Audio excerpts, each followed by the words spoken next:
Hi, my name is Osama, and up until a few weeks ago, I had planned it. I had planned a totally different speech. But a few weeks ago at the Mess Festival, I realized that a huge part of my life was based on a lie.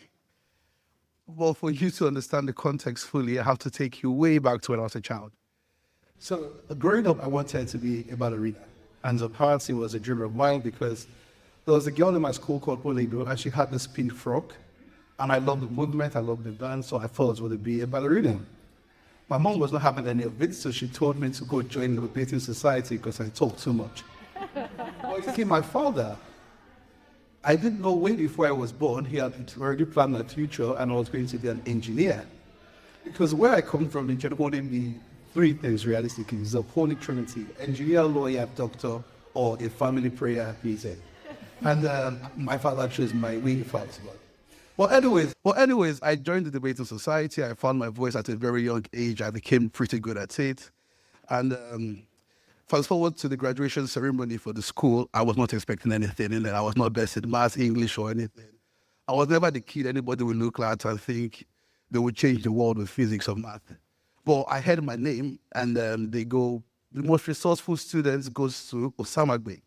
You see, I walked on that stage like it was the Oscars, and I took that award home with me. I didn't allow anybody to touch it till I got home, and it was a food flags. And my mom, to be honest, kudos to her for showing that level of emotional intelligence. She calls me and she's like, "You may not be the best in math or English or academically, but you're talented, you're resourceful. I'm proud of you." When you tell a child something often enough, they build an identity around it, and I did. So I went into high school with the belief that I was really talented and resourceful, and I joined every stage, every club. I was that guy. If there was a stage, I wanted to be on it, and I had a swell time there. I represented my schools at national levels, won so many things. But I was never part of the stars list. You see, there's a star league they do in Nigeria. If you're either first, second, or third, academically, the school takes you out for lunch and they make you feel big. So I walked up to the director's office and I go, "Professor Akiyemijo, I think I deserve to be a star." She looked at me, you know, and she didn't see anything. And the next term, for the first time, we had the non-academic stars. And again, I walked on like it was the Oscars. You see, my father didn't care about any of this. Because again, way before I was born, he had decided you're going to be an engineer. And the graduation ceremony of my high school, once again, I was not the valedictorian, but I won the most talented student. And that reinforced the belief in me that maybe genuinely I may not be the best academically, but I'm very talented. So it was time for me to go to university, and my father shipped me off to Covenant University, somewhere deep down in Nigeria, to study industrial physics. I tried. The first semester, I opened the books opened me, nothing entered my head. I did all the go to the library, none of that worked for me. So by second semester, I was like, nah, I'm done with this. So I started doing events because that's where I call my life. I started throwing parties. I was leading a community right there in school. And very quickly, I became influential and were able to move for things like less restrictions, you know. But my grades were so bad, I had to drop out.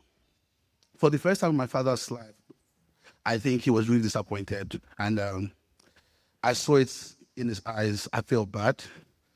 But again, there was something within me that felt I'm probably born for more. You know, there's more to me than this. But I spent the next 2 years of my life roaming through the streets of Lagos, where I learned how to hustle. I learned resilience. You know, I found myself, and I got to work on some of the most amazing productions ever in the world of sound and events production. 2 years later, I was shipped again to University of South Wales to study sound engineering. This land of milk and honey, I love this here. For the first time in my life, I'm doing something I want to do. Nope. My father calls me again. He's like, you've done sound engineering for 2 years in Lagos. Why not study electrical engineering? You see, at that point, again, I realized it's a spiritual problem. So to make my father happy, I studied, electrical engineering. But while I was doing that, I was in the library one day. Victor comes to me and he's like, "Let's go to the school club. Let's see what's happening there." Now, I'm walking into the school club. I can see the African Caribbean Society. I could see the Asian blokes, but the music was really homogeneous. It was all unts, unts, unts.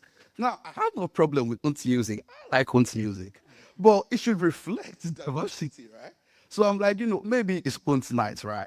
I come back and it's the same thing. And I'm like, nah, somebody got to do something. So I walked up to Mr. Ash, who programs for the school. And I'm like, hi, can we have an event outside this? Mr. Ash kept telling me, come back, come back. And it got to a point, he found the most polite way to tell me to just get out. So I was like, you know what, I'll probably stop disturbing this man. But something happened in 2020, the death of George Floyd, Black Lives Matter. All of a sudden, institutions had a mirror in front of them. And I got an email in the summer. Hi, Osama, the stuff you want to do for Black people, yeah? Come back. So, yeah, we launched the African Caribbean Society and we had an event planned. Now, we were told to keep expectations low. Maybe you sell 100 tickets. But we sold 500 tickets before the day. Now, for the first time, the university realized something, that the culture is not something to politely tolerate, but it has creative and economic value. Once again, I was proud of myself because, believe me, University of South Wales, my grades were not the best, but I was the head of the African Caribbean Society, and it has outlived me, and I'm happy about that. I met Mr. Ash at the Immerse Festival this year, 3 years after graduating, and I was exhibiting for my business, OTID Entertainment, when we do live events now.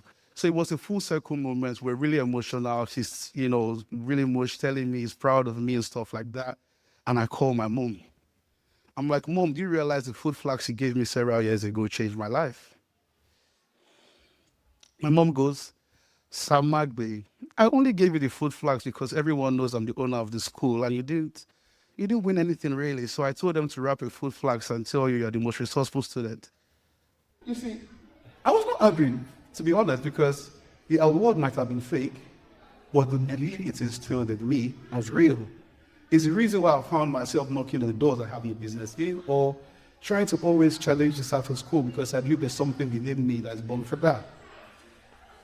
I told my father about it and he was like, yeah, I knew all the way. That's why I said you should be an engineer. It was an interesting one, but I think I've come up with a framework that has worked for me every time and is born out of this belief. It's as simple as ABC. A, acknowledge where you are. There's not one definition of excellence. You might not fit whatever someone else calls excellence to be, but it does not mean you cannot excel in whatever field you find yourself. B, choose to believe. Now, don't just believe in yourself, choose to believe, because there are times when you will doubt yourself. So many times I've had to walk by faith and not by sight, because the reality in front of me was really scary. And C, create your pathway. Send that email, go for that meeting, turn up uninvited. I've done it several times. I sent my application for this TED Talk after the deadline. Just do it. You get me? And if you ever find yourself in my shoes, remember that a word of encouragement from somebody can change your life. So if you're a leader, teacher, mentor, if you're in position of power, please be nice. The labels you give people matters. The names you call people matter. For me, it was Osamagbe, you're resourceful and you're talented. And that has always kept the fire in me burning. Well, before I leave the stage, I told my mom to make an apology video. Hello, everyone out there. I am Osamagbe's mommy. Osamagbe is still the most resourceful student I have ever heard. As a young child, he helped me in the branding of my school, and it was so creative. He's very talented and determined. I believe that the story he shared with you today has greatly inspired you to believe in yourself and in your job. Thanks, my daughter. Thank you very much. My name is Osamagbe.